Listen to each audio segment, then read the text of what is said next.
আলিফ লাম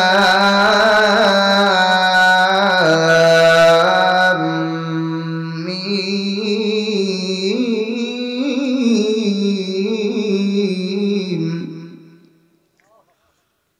যালিকাল কিতাবু লা রাইবা ফীহি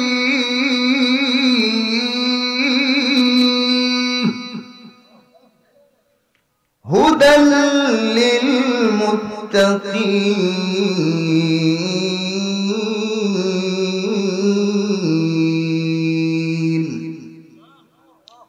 আমার ভাইরা, আল্লাহ রাব্বুল আলামিন নিজেই পবিত্র কোরআনুল হাকীমের শুরুতে সূরা ফাতিহার পরে সূরাতুল বাকারার শুরুতে ঘোষণা দিয়েছেন, এটা এমন একটা কিতাব যার মধ্যে কোনো সন্দেহ নেই। আর এই কিতাব এমন এক কিতাব হুদাল লিল মুত্তাকিন, এটা মুত্তাকিনদের জন্য হেদায়েত স্বরূপ, পথ প্রদর্শক স্বরূপ। সুবহানাল্লাহ। কোরআনের হেদায়েত এটা হলো সবচেয়ে বড় হেদায়েত।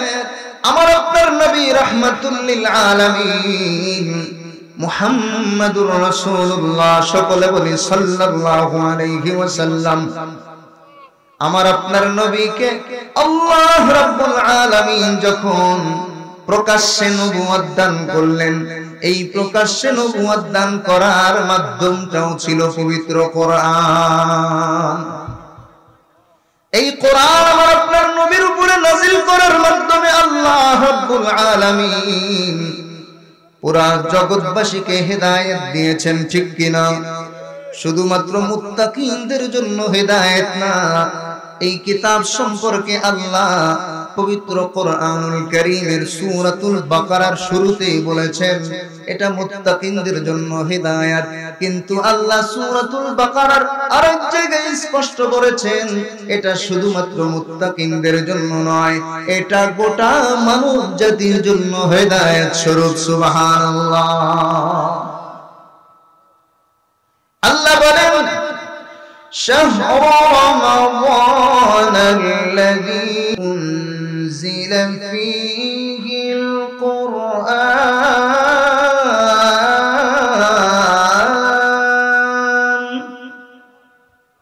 এটা এমন একটা মাস যেই মাসে কোরআন নাযিল হয়েছে। কোন মাস?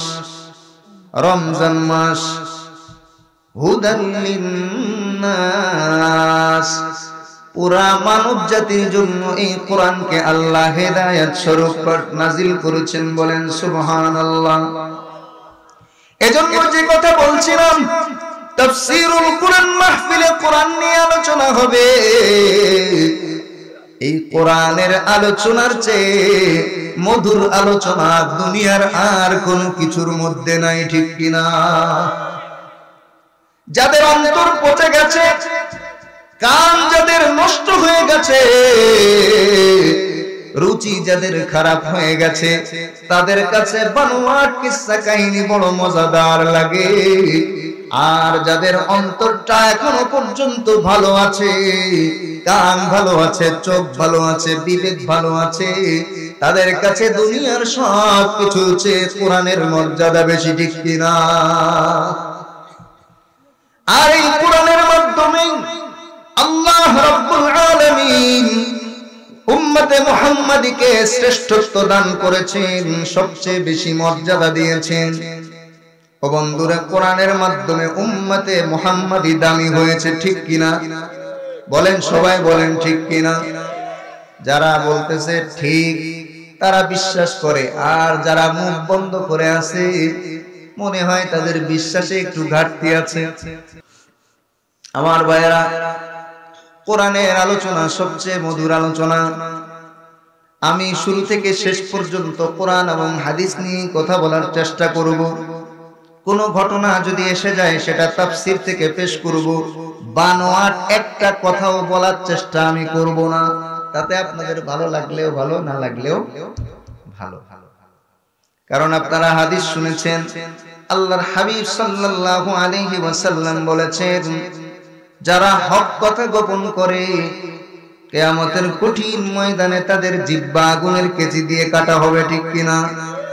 এবারে এই হাদিসের ভয়ানক শাস্তি থেকে যদি আমি বাঁচতে চাই, আমার জন্য জরুরি হলো হক কথাগুলো বলা, ঠিক কিনা?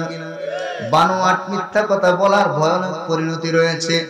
আল্লাহর নবী বলেন, ক্বালান নবী সাল্লাল্লাহু আলাইহি ওয়াসাল্লাম, নবীর নাম শুনলে কি বলতে হয়?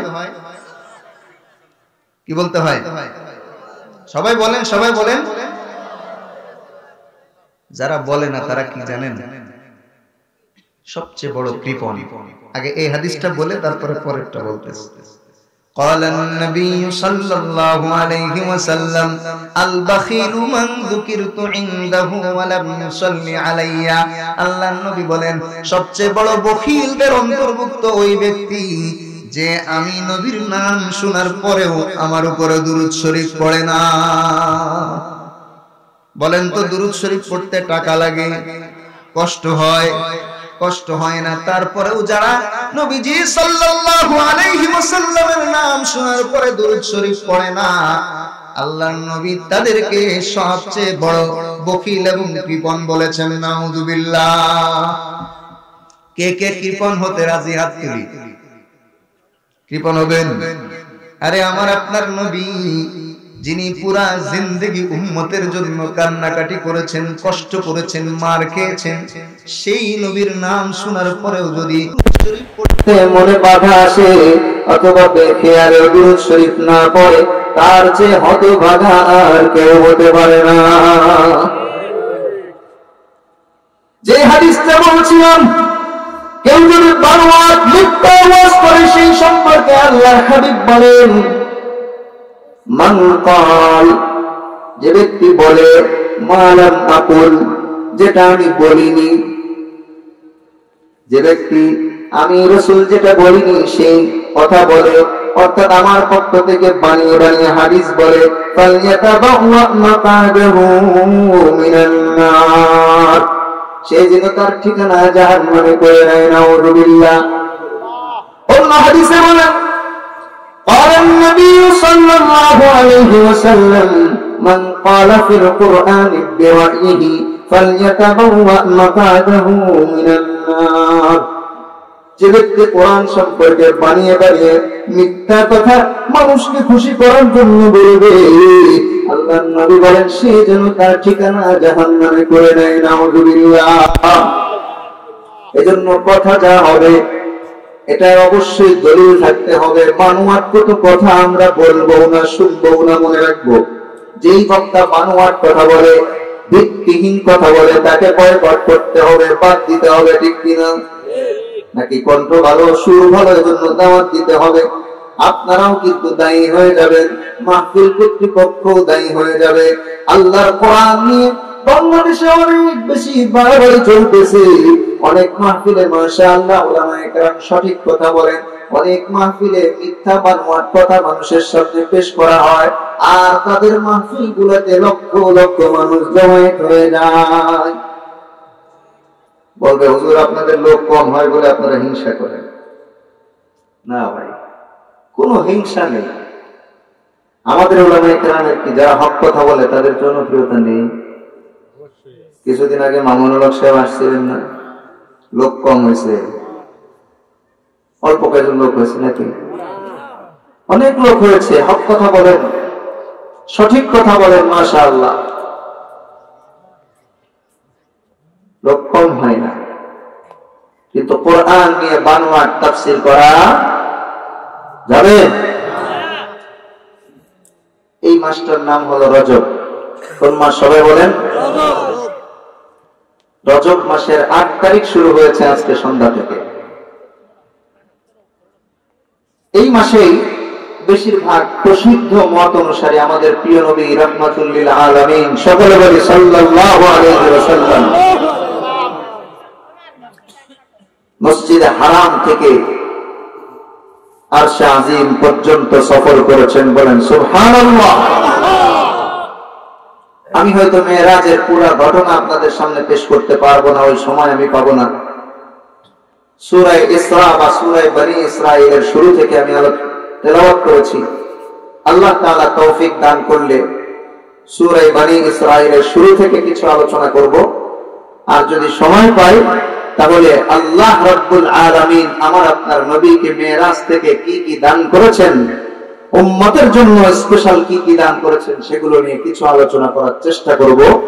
আল্লাহ তাআলা তৌফিক দান করুন, সকলে বলি আমিন।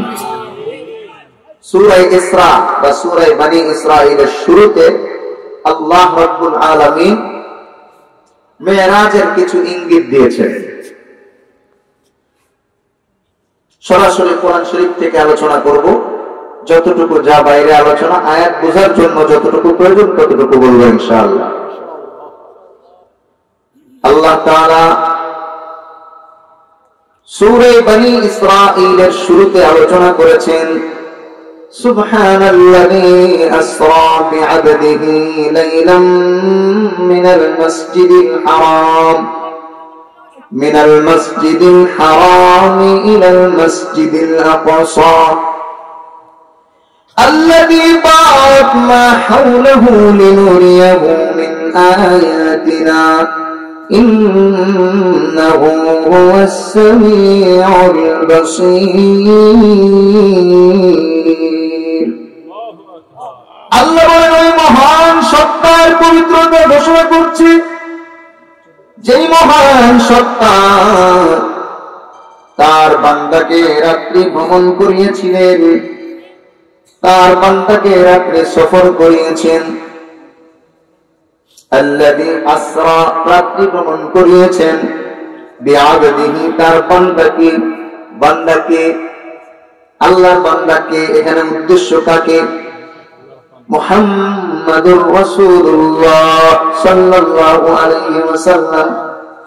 আল্লাহ বলছেন, ওই সত্তা পবিত্র যিনি তার বান্দাকে সফর করিয়েছেন, রাত্রি ভ্রমণ করিয়েছেন, সেই বান্দা বলেন আমার আপনার নবী সাইয়্যিদুল মুরসালিন, ইমামুল আম্বিয়া ওয়াল মুরসালিন, রাহমাতুল লিল আলামিন, মুহাম্মাদুর রাসূলুল্লাহ সাল্লাল্লাহু আলাইহি ওয়াসাল্লাম।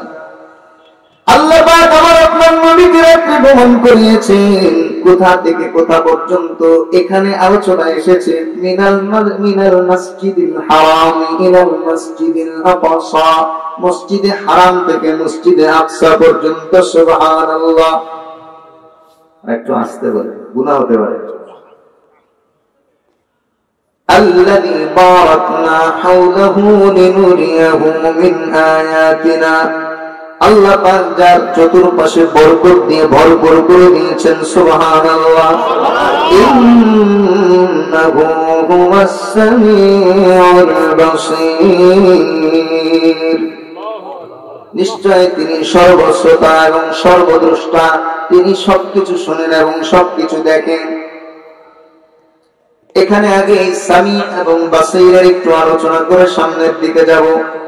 আসলে তাফসীরুল কুরআন মাহফিল, এখানে যদি শুধু এক একটা শব্দ নিয়ে লম্বা আলোচনা করা হয়, রাতের পর রাত চলে যাবে, এক একটা আয়াত শেষ হবে না। এজন্য সংক্ষিপ্ত আকারে যতটুকু আলোচনা করলে আপনারা বুঝতে পারেন ততটুকু আলোচনা করে সামনের দিকে যাব। আল্লাহ পাক বলেন, ইন্নাহু হুয়াস সামিউল বাসীর, তিনি সর্বশ্রোতা এবং সর্বদ্রষ্টা। সামি শব্দের অর্থ হলো সর্বশ্রোতা। সর্বশ্রোতা মানে কি? বাংলা একটু অর্থ করতে হবে, ব্যাখ্যা না করলে আপনারা বুঝবেন না। আমাদের একটা অভ্যাস হলো আমরাও শুনতে পাই, ঠিক কিনা? কিন্তু আমাদের অভ্যাস হলো আমরা আওয়াজ হলে শুনি, আওয়াজ না হলে শুনি না, ঠিক কিনা? আমার আল্লাহ এমন শ্রোতা যিনি আওয়াজ হলেও শুনতে পান, আওয়াজ না হলেও শুনতে পান। সুবহানাল্লাহ, আওয়াজ হলেও শুনতে পান, আওয়াজ না হলেও শুনতে পান। আল্লাহ পাক এই জিনিসটা প্রমাণ করার জন্য হযরত মুসা আলাইহিস সালামকে বললেন, ও মুসা, এই বিশাল পাথরের মধ্যে আঘাত করো। হযরত মুসা আলাইহিস সালাম তার লাঠি দিয়ে পাথরের মধ্যে আঘাত করলেন। এবার এই পাথরটা ভেঙে গেল। আল্লাহ তাআলা বললেন, ভিতরে যে পাথরটা আছে ওইটার মধ্যে আঘাত করো। মুসা আলাইহিস সালাম ভিতরের পাথরের মধ্যে আঘাত করলেন।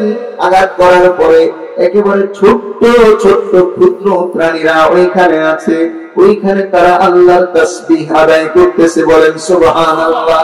আমার আল্লাহ জানিয়ে দিলেন, মুসা এই যে ডবল পাথর, দুইটা পাথরের নিচে ক্ষুদ্র ক্ষুদ্র ছোট্ট ছোট্ট পোকা আছে, যেই পোকার সম্পর্কে মানুষ জানে না, কিন্তু এই পোকা যখন আমার জিকির করে, আমার তাসবিহ আদায় করে, আমি আল্লাহ এই পোকার আওয়াজ শুনতে পাই। বলেন তো এই পোকার আওয়াজ অন্য কেউ শোনে? মানুষের দ্বারা শোনা সম্ভব? শোনা সম্ভব না। যে জিনিসের আওয়াজ শোনা যায়, মানুষ শুধু আওয়াজ শুনতে পায়, ঠিক কিনা? তারপরে আওয়াজ যদি দূর থেকে আসতে আসে, মানুষ আর শুনতে পায় না। কিন্তু আমার আল্লাহ এমন একজন সত্তা, যিনি আওয়াজ হলেও শুনতে পান, আওয়াজ না হলেও শুনতে পান। বান্দা যখন আস্তে আস্তে মনে মনে জিকির করে, মনে মনে আল্লাহর তাসবিহ আদায় করে, মুখ দিয়ে উচ্চারণ করে, সব সময় কিন্তু জিকির মুখ দিয়ে উচ্চারণ করে হয় না, অনেক সময় আমাদের করা হয় না, কি বলেন? মুখ দিয়ে জিকির করা তো উত্তম, কিন্তু কখনো কখনো মুখ দিয়ে জিকির করা হয় না, মনে মনে আমরা বলি সুবহানাল্লাহ সুবহানাল্লাহ সুবহানাল্লাহ।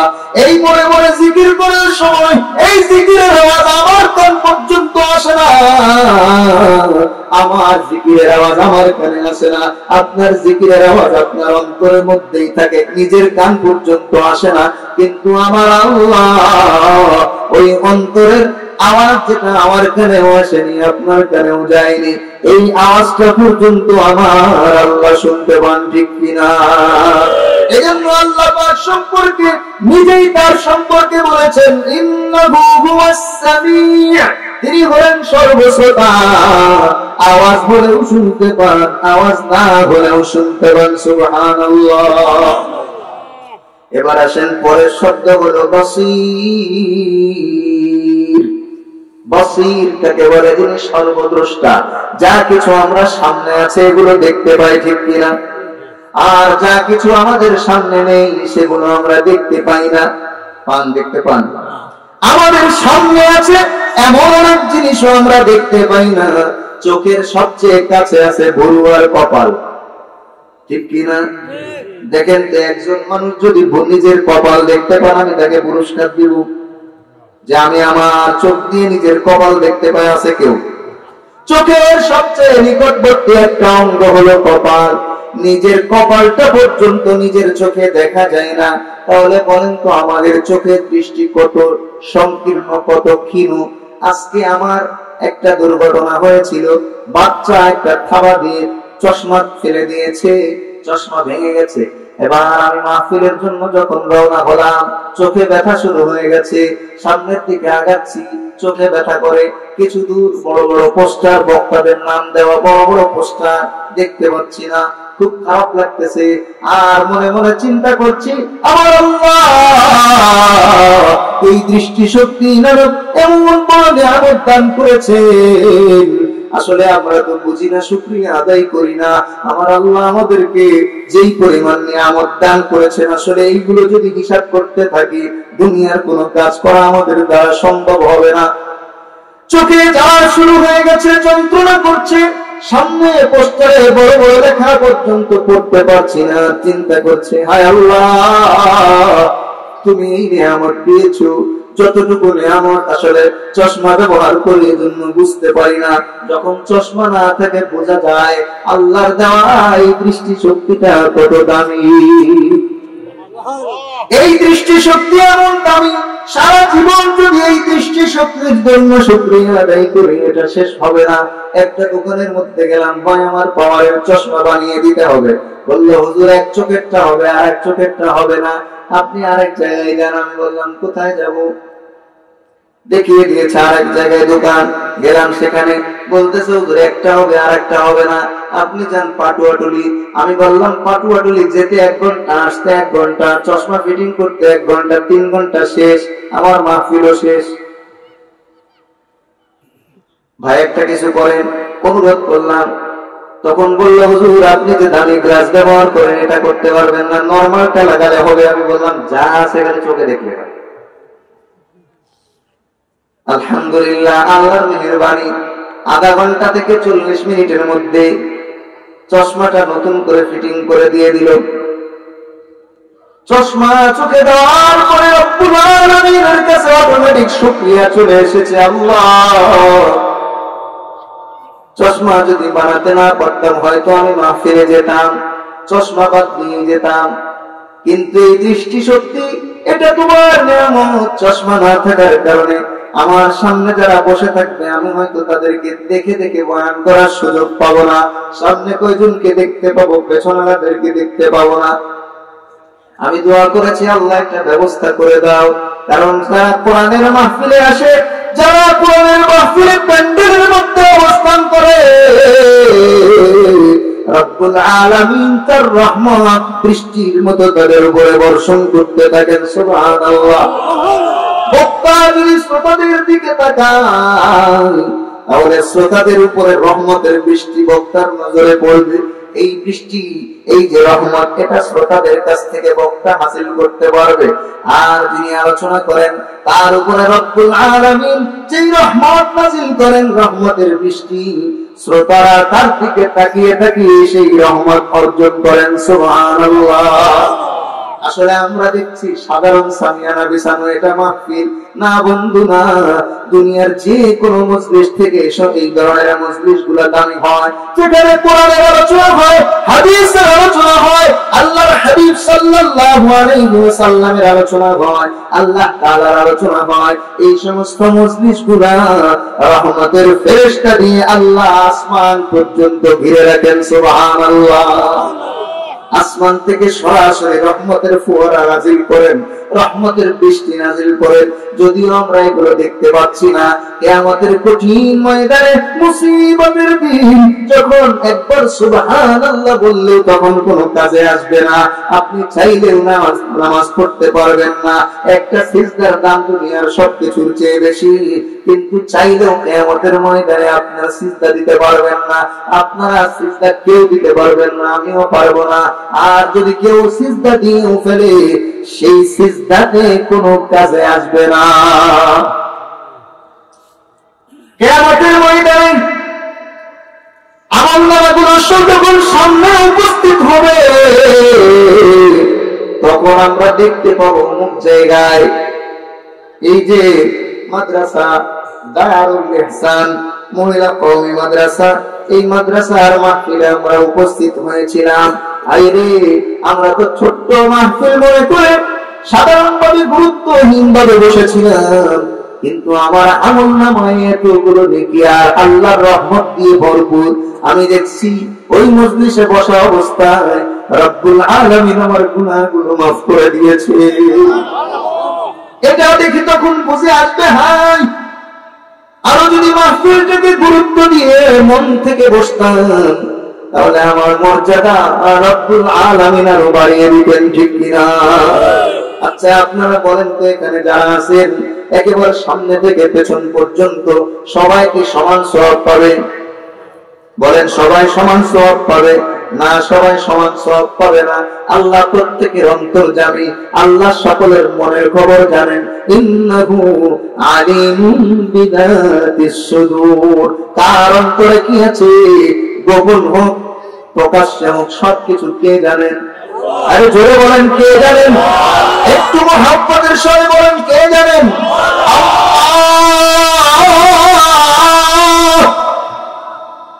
আল্লাহ জানেন। দুনিয়ার কেউ যেটা জানে না সেটা কে জানেন? আল্লাহ। ওয়া আলিমুন বিযাতিস সুদূর। তিনি তো মানুষের অন্তরের মধ্যে যা কিছু আছেন সেটাও জানেন। এজন্য কে মাহফিলে কতটুকু সওয়াবের নিয়তে নেক নিয়তে বসেছি, এটা আমি আপনি না বুঝতে পারলেও রব্বুল আলামিন সেটা পরিপূর্ণ জানে। আমার ভাইরা, যে কথা বলছিলাম, আল্লাহ রব্বুল আলামিন তিনি হলেন যেই জিনিস দেখা যায় সেই জিনিসও দেখেন। আর আমরা মানুষ যেই জিনিস দেখা সম্ভব সেটাই দেখি। বিকেল বেলা পর্যন্ত যতক্ষণ আমার চশমা চোখে আসেনি, খুব কাছের মানুষগুলো দেখতে পেয়েছি, খুব কাছের লেখাগুলো দেখতে পেয়েছি, দূরের লেখাগুলো দেখতে পাইনি। ঘোলা ঘোলা লাগছিল, কুয়াশার মতো লাগছিল। তার মানে আমার দেখার দৃষ্টি শক্তি এটা দুর্বল। এটা কি দুর্বল। যতটুকু আমার দ্বারা সম্ভব ততটুকু আমি দেখেছি। আবার চশমা লাগানোর পর ওই যে পেছনে দোকানে লাইট জ্বলতেছে, এই লাইটটা পর্যন্ত আমি দেখতে পাচ্ছি। ওইখান দিয়ে মানুষ হাঁটা চলা করছে, অন্ধকার তাই চেহারা দেখছি না, কিন্তু মানুষের হাঁটা দেখতেছি। আমার আল্লাহ তিনি এমন মহান, সর্বদ্রষ্টা, যেই জায়গা কেউ দেখতে পাই না সেই জায়গাও আমার আপনার রব দেখেন। সুবহানাল্লাহ। এজন্য আল্লাহ বলেন ইন্নাহু হুয়াস সামিউল বাসীর। আল্লাহ তিনি এমন সর্বশ্রোতা এবং সর্বদ্রষ্টা। এখানে কেন বললেন? এটার একটা কারণ আছে। কারণ মানুষ চিন্তা করবে, আরে আল্লাহ তাআলা একটা রাতের মধ্যে তার নবীকে এতদূর কিভাবে ভ্রমণ করালেন? এজন্য আল্লাহ এই জবাব দিচ্ছেন, বান্দা তোমার সন্দেহ থাকতে পারে, তুমি না দেখে থাকতে পারো, কিন্তু আমি রব্বুল আলামিন আমার বন্ধুকে কত দূর পর্যন্ত নিয়েছি আমি আল্লাহ সবটুকু দেখেছি। মেরাজে আল্লাহ তার হাবিবকে নিয়েছেন, আল্লাহ দেখেননি? দেখেননি? সবকিছু শুনেননি? এর আরেকটা কারণ হল আল্লাহ বলেছেন, আল্লাহ পাক তার হাবিবকে নিয়ে গেছেন মসজিদুল হারাম থেকে মসজিদুল আকসা পর্যন্ত। এবার আল্লাহ বলছেন মসজিদুল আকসার একটা পরিচয় তোমাদেরকে দিই। আল্লাযী বারাকনা হাওলাহু লিনুরিয়াহু মিন আয়াতিনা, যেটার চতুর্পাশে আমি আল্লাহ পুরোটা আমার রহমত দিয়ে বরকত দিয়ে ভরপুর করে দিয়েছি। সুবহানাল্লাহ। লিনুরিয়াহু, যাতে করে আমি আমার বন্ধুকে দেখাতে পারি, মিন আয়াতিনা, আমার নিদর্শন সমূহ। সুবহানাল্লাহ। বন্ধুরে, মসজিদুল আকসা ফিলিস্তিনে এখন তো ইহুদিদের দখলে, কিন্তু আল্লাহ পাক রব্বুল আলামিন বেশিরভাগ নবী রাসূলকে বাইতুল মুকাদ্দাস বা বাইতুল মাকদিসকে কেন্দ্র করে মসজিদুল আকসাকে কেন্দ্র করে পাঠিয়েছেন। বলেন সুবহানাল্লাহ। এত পরিমাণ বরকত আল্লাহ রব্বুল আলামিন বাইতুল মাকদিসের চতুর্পাশে দিয়েছেন। হাজার হাজার নবী রাসূলের কবর বাইতুল মাকদিসের আশপাশে এবং বাইতুল মাকদিসের এলাকার মধ্যে। বলেন সুবহানাল্লাহ। এই বাইতুল মাকদিস বরকত দিয়ে ভরপুর করে দিয়েছেন। এত বরকত দিয়েছেন একেবারে পুরা শাম সিরিয়া পর্যন্ত। কিছুদিন আগে বাশার আল আসাদ পালিয়েছে, আপনারা জানেন। এটা পালানোর একটা বড় কারণ হলো এটা হলো মুসলমানের এলাকা, এটা মুসলমানের এলাকা। এইখানে জালিম বেশি দিন থাকতে পারে না। মুসলমান যে এলাকায় থাকে আল্লাহ রাব্বুল আলামিনকে স্মরণ করে ওই এলাকায় জালিমরা চেপে বসলেও বেশি দিন থাকতে পারে না। ঠিক কিনা? আমাদের বাংলাদেশেও কেউ পারেনি, ভবিষ্যতেও পারবে না ইনশাআল্লাহ। কি বলেন? বাংলাদেশে পেরেছে কেউ? 50 বছর কে একা থাকতে পেরেছে না? কারণ বাংলাদেশে সকাল হয় আল্লাহর নামে, আবার সন্ধ্যাও হয় আল্লাহর নামে। কার নামে? বাংলাদেশের এমন কোন এলাকা আপনি পাবেন না যে এলাকার মধ্যে ফজরের সময় আল্লাহু আকবার ধ্বনি ওঠে না। বাংলাদেশের টেকনাফ থেকে তেঁতুলিয়া অপর প্রান্তে যত এরিয়া আছে পুরা স্কয়ার বাংলাদেশের পুরা এরিয়ার মধ্যে এমন কোন এলাকা আপনি পাবেন না যে এলাকায় ফজরের সময় আল্লাহর নামের তাকবীর হয় না। ঠিক কিনা? যে এলাকায় আল্লাহর নামের তাকবীর হয় এবং প্রত্যেকটা এলাকার মধ্যে পুরুষ নারী মাদ্রাসা আছে, পুরুষ মাদ্রাসা মহিলা মাদ্রাসা আছে কিনা? ও বন্ধু, মাদ্রাসা গুলাতে ফজরের নামাজের আগে উঠে আল্লাহর কালামের তেলাওয়াত শুরু হয়। ঠিক কিনা? এই মাদ্রাসা গুলা সারা বাংলাদেশে হাজার হাজার মাদ্রাসার মধ্যে আল্লাহ রাব্বুল আলামিনের কোরআনের তেলাওয়াত হয়। হয় কিনা? বলেন তো, এমন একটা বরকতি দেশে ইনশাআল্লাহ জালেম বেশি দিন টিকতে পারে না। ঠিক কিনা? কিন্তু মুসলমানের ঈমান বাড়াতে হবে। ঈমান মনে থাকবে ইনশাআল্লাহ। পারবো তো ঈমান বাড়াতে? ঈমান বাড়ানোর সবচেয়ে মূল এই কোরআন, যে কোরআনের তাফসীর শোনার জন্য আমরা সকলে বসে আছি, এই কোরআনকে আঁকড়ে ধরতে হবে, রাসূলের সুন্নাহকে আঁকড়ে ধরতে হবে। শুধুমাত্র মাহফিলে বসলাম, আলোচনা শুনলাম, চলে গেলাম না। প্রত্যেকটা মাহফিলে যা আলোচনা হয় নিজের জীবনে বাস্তবায়ন করার চেষ্টা করতে হবে। পারিবারিক জীবনে নিজের সন্তান, নিজের স্ত্রী, পরিবার সবার মধ্যে বাস্তবায়ন করতে হবে। বলেন কে কে রাজি আছেন? আজকে কোরআনের তাফসীরে যা আলোচনা শুনবো, আমলযোগ্য কথাগুলোর উপরে আমরা সবাই নিজে আমল করব, পরিবারের মধ্যে সবাইকে আমল করার চেষ্টা করব। হাত তুলেন। আল্লাহ সবার হাতগুলা কবুল করে নাও, সকলে বলে আমিন। মহিলা মা বোনেরা, আপনারা যারা আছেন পর্দার মধ্যে, আপনারাও হাত তুলেন। আল্লাহ নারী পুরুষ সবার হাতগুলাকে কবুল করে নাও, সকলে বলি আমিন। যে কথা বলছিলাম, একেবারে শাম পর্যন্ত আল্লাহ রাব্বুল আলামিন এমন বরকত দিয়েছেন। ওই যে বাইতুল মাকদিস, বাইতুল মাকদিসের উপরে সরাসরি বরকত নাযিল হয়, আর এই বরকতটা একেবারে ফুরাত নদী পর্যন্ত পৌঁছে যায়। বলেন সুবহানাল্লাহ। এবার আল্লাহ রাব্বুল আলামিন বনি ইসরাইল আল্লাহর নিয়ামত পাওয়ার পরেও কৃতজ্ঞতা স্বীকার করেনি, এই সম্পর্কে কিছু আলোচনা করছেন। আমি কিছুক্ষণ পরে আল্লাহ তৌফিক দিলে নবীজির মেরাজের কিছু আলোচনা করব। এখন সূরা বনি ইসরাইলের ধারাবাহিক আলোচনা করছি। 2 নম্বর আয়াতে আল্লাহ বলেন, وآتينا موسى الكتاب وجعلناه هدى لبني إسرائيل ألا تتخذوا من دوني وكيلا। আল্লাহ বলে, আমি আল্লাহ মূসাকে কিতাব দান করলাম আলাইহিস সালাম। আমি আল্লাহ মূসাকে কিতাব দান করলাম, এবং এই কিতাবকে অথবা মূসাকে হুদাল লিবনি ইসরাঈল, বনি ইসরাঈলের জন্য হেদায়েত স্বরূপ পাঠালাম। সুবহানাল্লাহ। এবং হেদায়েতটা কি ছিল?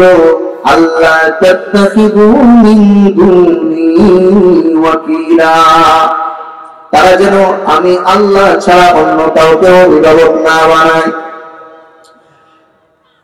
যুররিয়াতা মান হামালনা মা'a নূহ ইন্নাহু কানা আবদান শাকুরা। আর ওই সমস্ত লোক যাদেরকে আমি নূহ আলাইহিস সালামের সাথে কিস্তির মধ্যে, নৌকার মধ্যে চড়িয়েছিলাম, নৌকার মধ্যে চড়িয়ে বাঁচিয়েছিলাম, তাদের পরবর্তী প্রজন্মের কথা স্মরণ করো। ইন্নাহু কানা আবদান শাকুরা। তবে মূসা আলাইহিস সালাম তিনি ছিলেন আবেদ এবং তিনি ছিলেন শুকরগুজার। সুবহানাল্লাহ। وقضينا إلى بني إسرائيل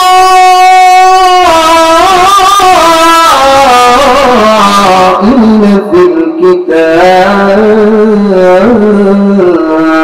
الكتاب لتفسدن في الأرض مرتين ولتعلن علوا كبيرا। আল্লাহ রাব্বুল আলামিন বলেন, এর জন্য ফয়সালা করলাম, আমি আল্লাহ নির্দেশ দিলাম কিতাবের মধ্যে, আমি আল্লাহ ফয়সালা করলাম। কেন? এর কারণ হলো লাতুফসিদুন্না ফিল আরদি মাররাতাইন, তারা দুইবার জমিনের মধ্যে ফাসাদ সৃষ্টি করেছে। বলেন নাউযুবিল্লাহ।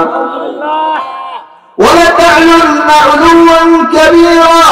আল্লাহ বলছিল, বনি ইসরাঈল তোমরা দুইবার আমার নাফরমানি করেছো, বারবার করেছে, কিন্তু বড় বড় আকারে দুইবার করেছে। এজন্য এই আয়াতে দুইবারের আলোচনা করেছেন।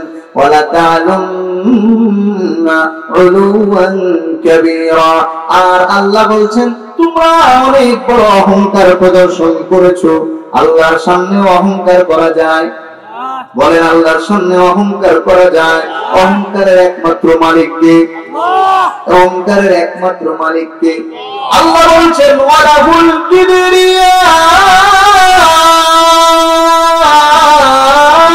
কিবরিয়াউ ফিস সামাওয়াতি ওয়াল আরদ। আল্লাহ পাকের জন্যই সব বড়ত্ব, সব অহংকার কার জন্য? আরে জোরে বলেন, কার জন্য? পেছনে আবার আওয়াজ কম।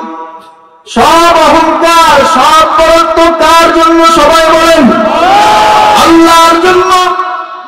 আসমান এবং জমিনের মধ্যে শুধুমাত্র আসমানে নয়, আল্লাহ পাক ঘোষণা করছেন জমিনের মধ্যেও বরত্ব আল্লাহর, আসমানেও বরত্ব আল্লাহর, দুনিয়াতেও বরত্ব আল্লাহর, আখিরাতেও বরত্ব আল্লাহর। দুনিয়াতে বরত্বের উদাহরণ তো আমরা অনেক দেখেছি, যারা নিজেদেরকে বড় বলে প্রকাশ করার চেষ্টা করেছে, রব্বুল আলামিন তাদেরকে পায়ের নিচে দাবিয়ে দিয়েছেন, ঠিক কিনা? ফিরআউন বলেছিল আনা রাব্বুকুমুল আ'লা, আমি হলাম সবচেয়ে বড় রব। ওকে পানির মধ্যে চুবিয়ে আল্লাহ ধ্বংস করেছেন। নমরুদ বলেছিলেন আমি হলাম রব। নমরুদকে আল্লাহ ল্যাংড়া মশার কামড় খাইয়ে দুনিয়া থেকে লাঞ্ছিত করে বিদায় দিয়েছেন, ঠিক কিনা? এইভাবে যারা যারা আল্লাহর সাথে বরত্ব প্রকাশ করেছে, আল্লাহর সামনে অহংকার প্রদর্শন করেছে, আল্লাহ রাব্বুল আলামিন প্রত্যেককে অপদস্থ এবং লাঞ্ছিত করেছেন। যেমন আমাদের নবীর জামানায় ছিল আবু জাহালকে, আবু জাহেল, এই আবু জাহেলকে আল্লাহ পাক এমন ভাবে পরাস্ত করেছেন, অপদস্থ করেছেন, লাঞ্ছিত করেছেন। আল্লাহর হাবিব সাল্লাল্লাহু আলাইহি ওয়াসাল্লাম এই আবু জেহেলের লাশটা রাখার জন্য সাহাবায়ে কেরামকে বললেন, আবু জেহেল সহ তার বড় বড় লিডার সাথী যারা আছে, বদরের একেবারে পরিত্যক্ত নোংরা ময়লা এই কূপের মধ্যে এই 24 জন বড় বড় লিডারের লাশ এর মধ্যে তোমরা পুঁতে দাও। আল্লাহ তোমার দান করেছেন কাবা শরীফের সবচেয়ে বড় ডাইরেক্ট আবু জেহেলের বাড়ি, ঠিক কিনা? আমার বন্ধুগণ, শুরু থেকে শেষ পর্যন্ত জমিনের মধ্যে যত মানুষ অহংকার প্রদর্শন করেছে, আমার আল্লাহ প্রত্যেককেই দুনিয়া থেকে লাঞ্ছিত করে বিদায় করেছেন।